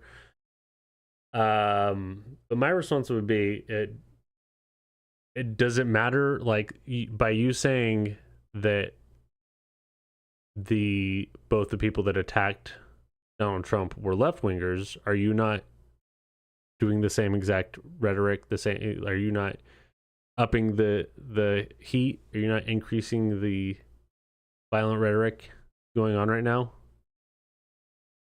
I mean, something along those lines. I don't know. So look, there are lunatics in this world. Yeah, there you go. So those That's two good. guys are total lunatics. The first guy wasn't even a left winger. This guy is totally unhinged from reality. Voted for Trump in 2016, but it isn't about him being right wing or left wing. The point is that these guys are unhinged. So I don't want anyone taking shots at Democrats, Republicans. No, but you're not or prepared Donald to Trump change or the way you anyone. speak about Trump, but Piers, which you've he never. See, believes. look, he answered his question perfectly. And Piers goes, yeah, but you're not, you won't stop talking. But you literally just accused both of those guys of being politically motivated and killing Donald Trump and essentially being left-wingers because of left-wing rhetoric. So you see what you're doing, right? You see the irony of this situation, right? Jesus Christ. Answer my question. Feeding You've and never fueling answered my question. So do you want me to do a unilateral political surrender for the rest of the that election? is what he wants. Because some lunatic took a shot at Trump. No, but you know what? That's what It could he take wants. A little bit, He'll say a little no. bit longer than 24 hours, perhaps, to consider whether the language from the left may have contributed to these attacks. Let me bring Eric in, who's been again waiting patiently. I mean, Eric, it seems to me America is in a dangerous place. Honestly, this is the only time to talk about it because it's going to be out of the news cycle within a week. So, what are you just supposed to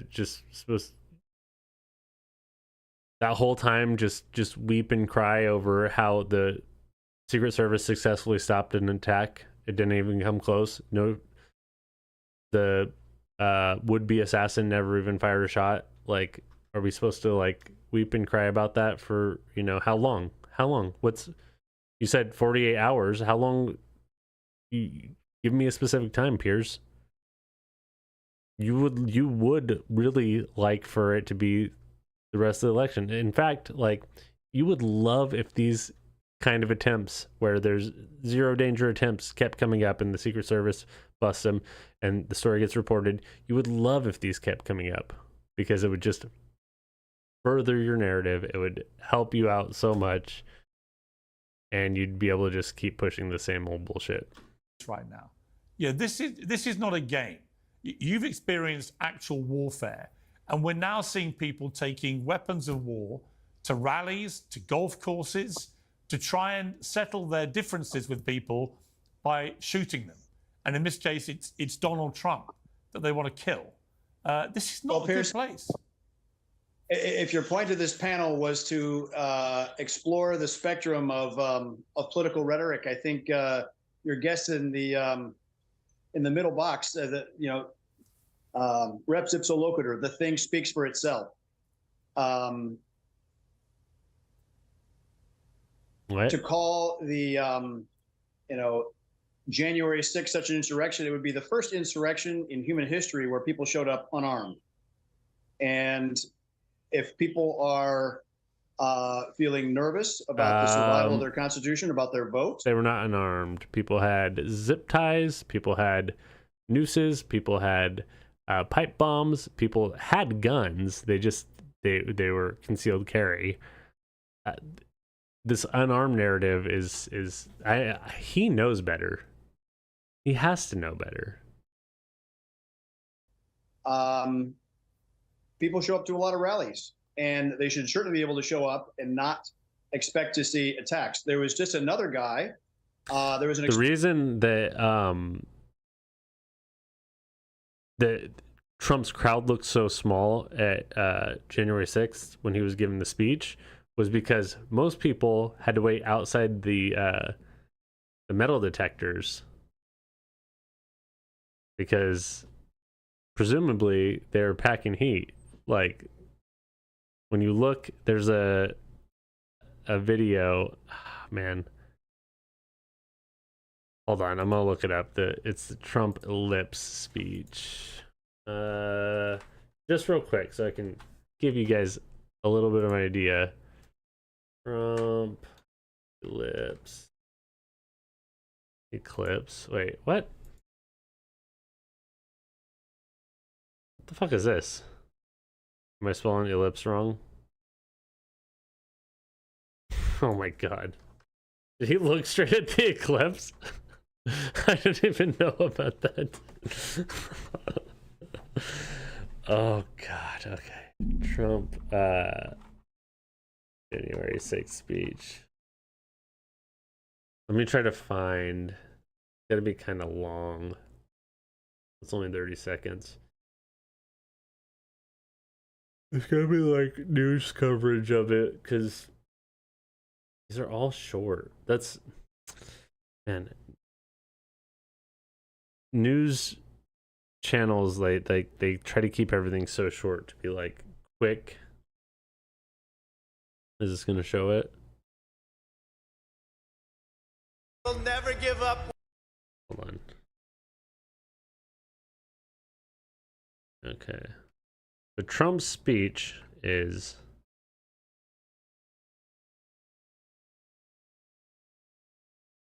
I don't know if we're gonna be able to find it because this is just now it's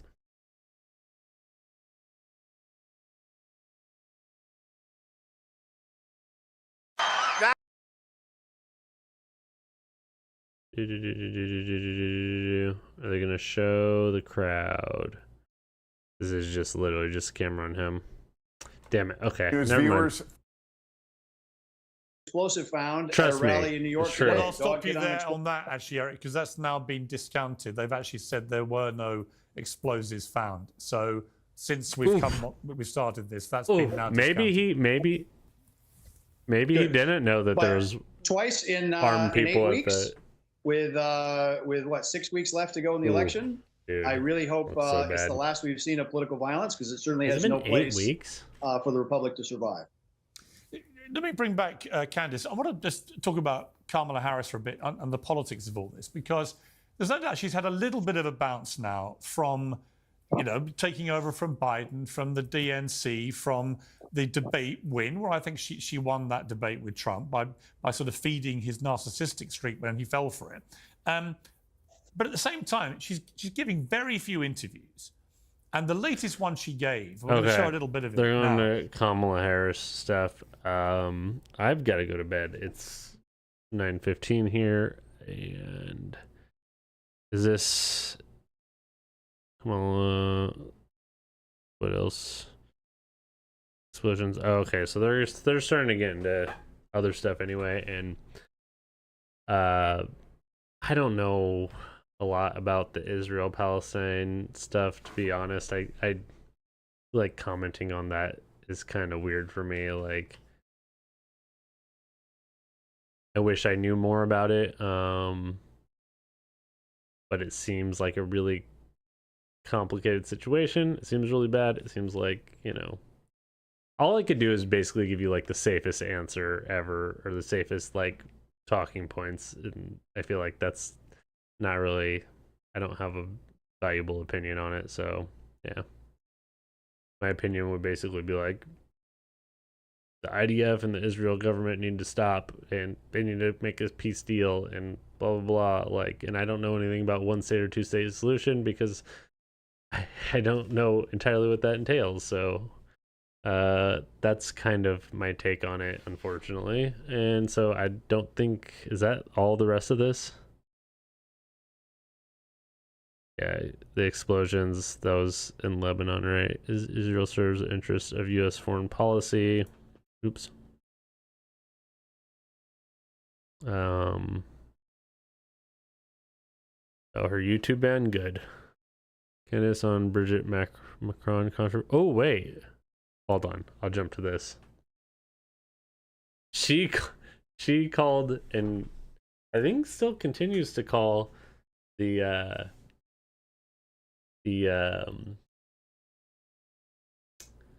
what do they call him? Prime Minister of France. He called his wife a man, a transgender man. And I mean, you know, like, not that there's anything wrong with that, but like, that is just a wild accusation to make. Let's see. The other thing that's happened since we last spoke is that there's been a result in the court case in which two French women falsely claimed that Brigitte Macron was transgender. They've been found guilty of slander, Natasha Ray and Amandine Roy. They broadcast these unsubstantiated rumors. You yourself have made the same claims. Also that she had she's so proud of it. What the fuck? She was this brother, etc., etc. He has also, the brother, been awarded £5,000 in damages. The defenders ordered to pay €8,000 in damages to Mrs. Macron. I mean, do you accept, as a result of this court case, that you're just wrong about this? Nope. This was a complete media red herring, and I'm glad you brought this up, because the last video that they took down was my interview with the journalist that broke the story that Brigitte Macron was born a man. That journalist who broke the story was not Amandine Roy or Natasha Ray, who were named in that defamation suit. He has never been sued, and he wrote a 6-part series with all of the documentation proving that Brigitte Macron lived as a man for 30 years. What they did was quite clever, because it gave the media the tools to pretend that there was a defamation suit. What was at the nucleus of that suit was not whether or not Brigitte Macron was a man or a woman, but rather that woman, Natasha Ray, went onto a YouTube channel with Amandine Roy, the second woman, and spoke about the 6-part series that Xavier did, and wrongly said, and this was defamatory, that one of the documents that came out of Amiens City Hall was forged. It was not a forged document. It was actually the real birth certificate. That she assumed it was forged because they refused to release it, and then they finally released it after 2 years. For saying that that was forged, they brought a suit against her for defamation. Such a fucking disgusting person. At the root of that suit was not the question of whether or not Brigitte Macron lived as a man, but rather whether or not the birth certificate of Jean-Michel Trogneux was a forgery, in which it was not. And here's the thing. Piers is going to call her out for this. Wait, maybe not. This is almost over. Is he just going to let her, like... Dude, what? Is he just going to let her get away with this?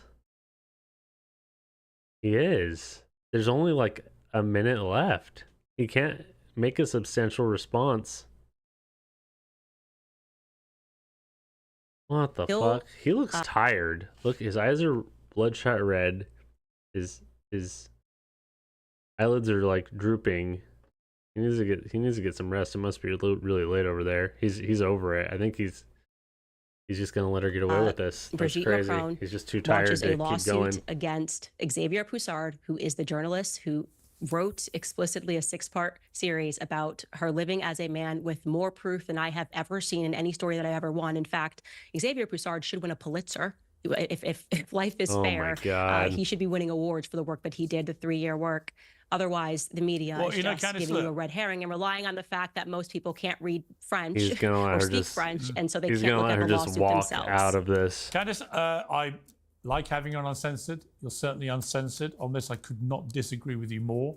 Brigitte Macron is a woman, was born a woman, lived as a woman, has married Emmanuel Macron, and that's the truth. But you and I will disagree about that. But thank you for coming back on Uncensored. Thank you so much. Shut up. What is a constant obsession with who's a man, who's a trans man? I mean, in the case of like athletes and stuff, I get it, but like this is not like people were saying that Andrew Tate is a trans man. Like who are these people? The transvestigators or whatever. Like, it's just so wild.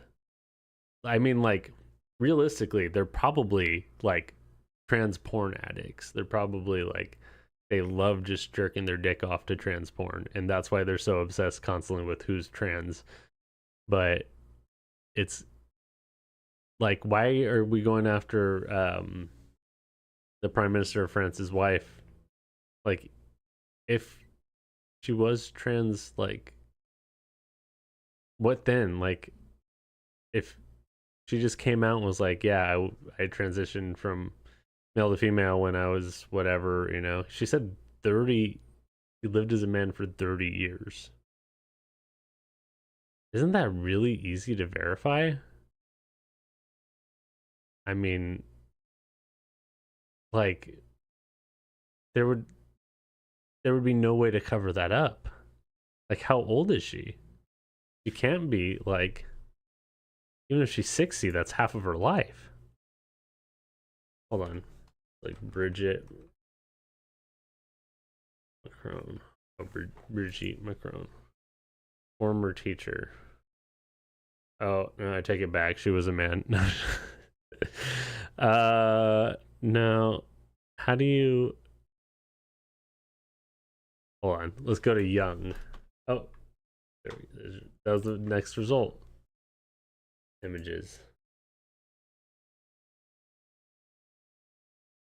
Altered. Okay. Actually, his daughter feels rumors she's starting a career in politics.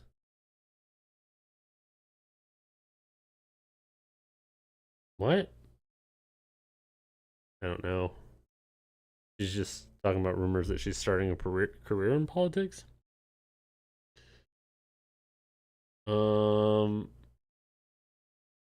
We'll be honest, it's kind of hard to find pictures of her younger than maybe 10 years ago. I see. There's no way to tell. This could be a totally different family, in my opinion. I mean, I'm not saying that it is. So this is when they got married. So she's 69. Oh wait, first husband dies a recluse. Wait, what? I mean, is that her? She's had a lot of work done, so it's kind of hard to tell. Oops. Daily Mail, god damn it. I don't read Daily Mail. I don't even want that on my search history.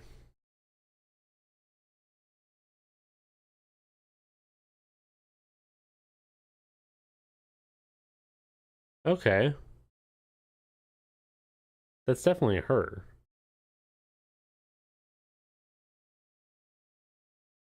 I don't know how old she is. Actually, I think it said... God damn it, come on. There we go. 71. Damn. 53? Oh, I'm not even showing my screen. Sorry. This was... So...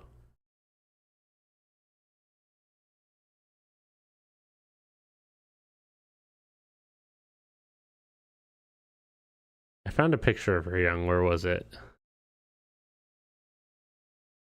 It is kind of hard. See, that doesn't look... That looks maybe like 10 to 15 years old. 30 years ago, 71, so that 41, she would have switched when she was 41. I don't think you can look that much like a woman if you switch when you're 41, but then again, I don't know. And also, was there... Is this her? That's just her daughter, right? Yeah, that's literally just her daughter. It's really hard. I found one that may be... Yeah, let's see. No, see, that looks like that's maybe like 20 years old tops. We need to find something like from 41 years ago, which does seem really hard. I mean, look. Again, what does it matter? But it is interesting that it doesn't seem to be any pictures. When is this from? I don't know. That's from maybe 10 years ago.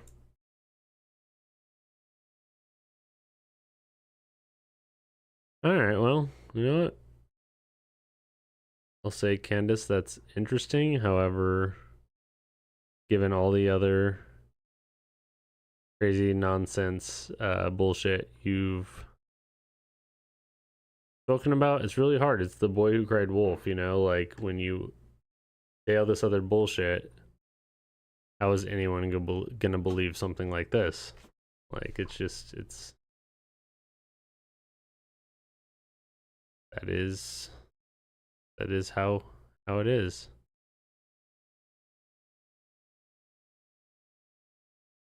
I can't tell how old these pictures are. Alright, fuck. I gotta get out of here. I gotta go to sleep. Good night, everybody. Thank you. Good night.